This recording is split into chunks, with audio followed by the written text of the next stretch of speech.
আশা করি তোমরা সবাই ভালো আছো, আমিও ভালো আছি। নতুন ভিডিওতে সবাইকে স্বাগত। আজ চলে এলাম নতুন রেসিপি নিয়ে। তো আজকে প্রথমে উচ্ছে গাছ দেখাচ্ছি। বাড়িতে এই উচ্ছে গাছটা হয়েছে, জানো তো, নিজের থেকেই হয়েছে। এই গাছটা আমি লাগাইনি, তবে গাছটা ওঠার জন্য কয়েকটা ঝটকা ডাল দিয়েছিলাম।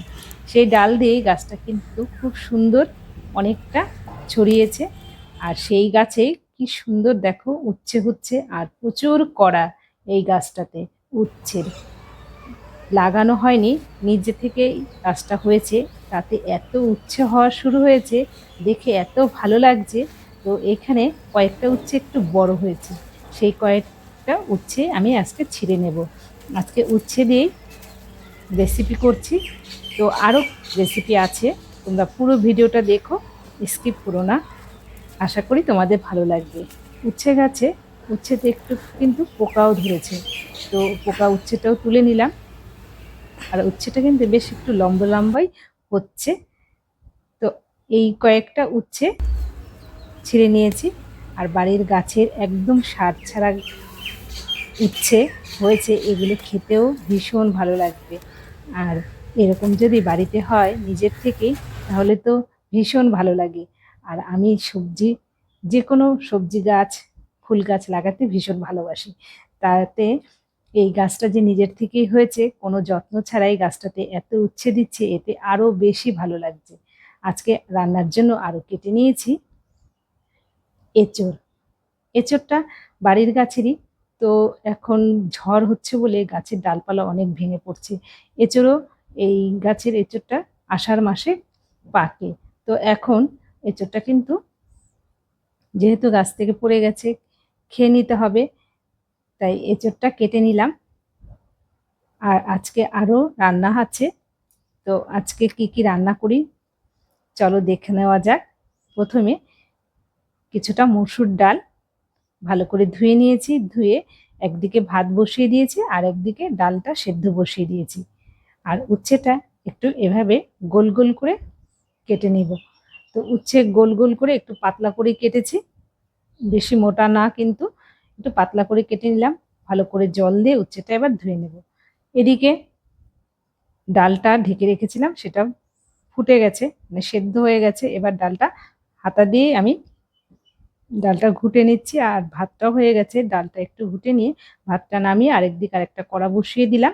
আর এই যে ডালটা গলে গেছে, ডালটা এবার জল দিয়ে দিয়েছি পরিমাণ মতো। আর অন্যদিকে কড়াতে সর্ষের তেল দিয়ে কয়েক পিস পটল আমি ভেজে নেব। তো পটলটা লবণ হলুদ মাখিয়ে কড়াতে দিয়ে দিয়েছি, উল্টে পাল্টে নেড়ে পটলটা ভেজে নিচ্ছি। আর এদিকে ডালটা ফুটে উঠেছে, এবার একটু হলুদ দিয়ে ডালটা আমি নামিয়ে নিলাম।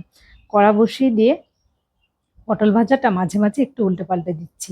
কড়াতে এবার তেল দিয়ে ফোড়নে দিয়েছি তেজপাতা, শুকনো লঙ্কা, আর দিয়ে দিলাম সাদা জিরে আর কালো সর্ষে। আর এখানে দেব একটু আদা থেতো করে রেখেছি, আদা থেতো করে দিয়ে দিলাম। তেঁতুর ডালে সর্ষে, সাদা জিরে দিয়ে ফোড়নটা দিলে গন্ধটা বেশ ভালো হয়। এবার উচ্ছে দিয়ে দিয়ে দিয়েছি পরিমাণ মতো একটু লবণ। যেহেতু ডালে সেদ্ধর সময় আমি আগে লবণ দিয়েছি, তাই এখন কিন্তু একদম অল্প লবণ দিয়েছি। দিয়ে নেড়ে চেড়ে উচ্ছেটা একটু ভেজে নিলাম। ভেজে এবার ডালটা দিয়ে দিয়েছি। মসুর ডাল দিয়ে এভাবে উচ্ছে দিয়ে তেঁতুর ডাল খেতে কিন্তু বেশ ভালোই লাগে। আর ডালটা একটু পাতলা করেছি। এদিকে নেড়ে চেড়ে পটলটা একটু ভালো করে ভেজে নামিয়ে নিলাম। দেখো ডালটা এভাবে একটু পাতলা নামিয়ে নেব। ডালটা ভালো করে সোমবার দেওয়ার পর ভালো করে ফুটিয়ে নিয়ে নামিয়ে নিলাম। মসুর ডাল এভাবে উচ্ছে দিয়ে করে দেখো, খেতে কিন্তু বেশ ভালোই লাগে। আর এদিকে ডাল নামিয়ে কড়া বসিয়ে জল দিয়ে দিয়েছি। এঁচোড়টা ধুয়ে একটু লবণ আর হলুদ দিয়ে একটু সেদ্ধ করে নেব। আজকে এঁচোড় কিন্তু মাংস দিয়ে রান্না করব। আজকে চিকেন রয়েছে ঘরেই, চিকেন একদম কিমা করে নিয়েছি। আর এঁচোড়টাও এদিকে সেদ্ধ হয়ে গেছে। এঁচোড়টা নামিয়ে কড়াতে একটু বেশি করে তেল দিয়ে এঁচোড়টা এবার তেলে ভেজে নেব। এতে এঁচোড়টা খেতে কিন্তু বেশ ভালো লাগবে। আবার পরিমাণ মতো একটু লবণ দিয়েছি, সেদ্ধর সময় খুব বেশি লবণ দিইনি, এখন আবার একটু লবণ দিয়ে দিলাম। লবণ দিয়ে নেড়ে চেড়ে একটু ভেজে নিয়েছি 5-7 মিনিট।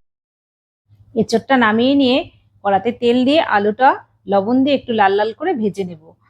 মশলাটা আজকে শিলপাটায় বাটছি না, মিক্সিতেই করে নিচ্ছি। দিয়ে দিয়েছি 2 ইঞ্চি আদা, একটা বড় গোলার রসুন, পুরো 1 গোলা রসুন দিয়েছি আর বড় সাইজের 2টো পেঁয়াজ। আর ঝালটা তোমরা যেমন খাবে, আমি কাঁচা পাকা লঙ্কা দিয়ে মিক্সিতে ভালো করে একদম পেস্ট করে নিলাম। কড়াতে তেল দিয়ে আলুটা নামিয়ে নিয়েছি। কড়াতে তেল দিয়ে ফোড়নে দিয়েছি তেজপাতা আর গরম মশলা, এলাচ, দারচিনি, লবঙ্গ দিয়ে দিলাম সাদা জিরে আর কিছুটা পেঁয়াজ কুচি। পেঁয়াজটা এবার লাল লাল করে ভেজে নেব। মশলা থেকে বেশ সুন্দর একটা গন্ধ বেরোনোর পর এখানে চিকেন কেটে রেখেছিলাম, তোমাদের আগেই বলেছি একদম কুচিয়ে রেখেছি চিকেনটা কিমা করে। এই চিকেনটা দিয়ে কিন্তু আজকে এঁচোড়টা রান্না করব। আর এদিকে পেঁয়াজটাও ভাজা হয়ে গেছে। বেটে রাখা যে মশলাটা মিক্সিতে করেছিলাম সেই মশলা দিয়ে পরিমাণ মতো একটু বাটিটা ধুয়ে জল দিয়েছি, দিয়ে দিলাম পরিমাণ মতো হলুদ গুঁড়ো, কাশ্মীরি লঙ্কার গুঁড়ো, এতে কালারটা ভালো হবে। দিয়ে দিয়েছি জিরের গুঁড়ো আর 1 টেবিল চামচেরও একটু বেশি দিয়েছি ধনিয়া গুঁড়ো। এখানে টমেটো থাকলে অবশ্যই টমেটো দেবে, তবে আমি টমেটো দিলাম না, টমেটো ঘরে ছিল না। ভালো করে 2-3 মিনিট কষিয়ে নিয়ে চিকেনের কিমাটা দিয়ে এবার নেড়েচেড়ে একদম ভালো করে মশলা থেকে তেল ছাড়া পর্যন্ত কষিয়ে নেব। বারবার নাড়তে হবে, মশলা যেন নিচে লেগে না যায় সেদিকে কিন্তু খেয়াল রাখতে হবে। এভাবে নেড়ে মশলা থেকে দেখো তেল ছেড়ে আসছে আর চিকেনটা খুব সুন্দরভাবে কষানো হয়েছে। এবার এখানে ভেজে রাখা আলুটা দিয়ে আরো 2 মিনিট ভালো করে আলুর সাথে মিশিয়ে নেব। 2 মিনিট আলুটা কষিয়ে নিয়ে ভেজে রাখা এঁচোড়টাও দিয়ে দিলাম। এঁচোড় দিয়ে এবার আরো 2-3 মিনিট ভালো করে আলু মশলার সাথে এঁচোড়টাও খুব ভালো করে একদম কষিয়ে নেব। এভাবে কষিয়ে নিতে হবে, পুরো মশলাটা সুন্দরভাবে এঁচোড়ের সাথে মিশে যাবে। তারপর আমি এখানে যে আগের থেকে জল বসিয়ে রেখেছিলাম সেই জলটা দিয়ে দিলাম। পরিমাণ মতো জলটা দিতে হবে। আমি কিন্তু এঁচোড় এখানে অনেকটা এঁচোড় রান্না করেছি, তাই এখানে মশলাও কিন্তু অনেক বেশি বেশি লেগেছে।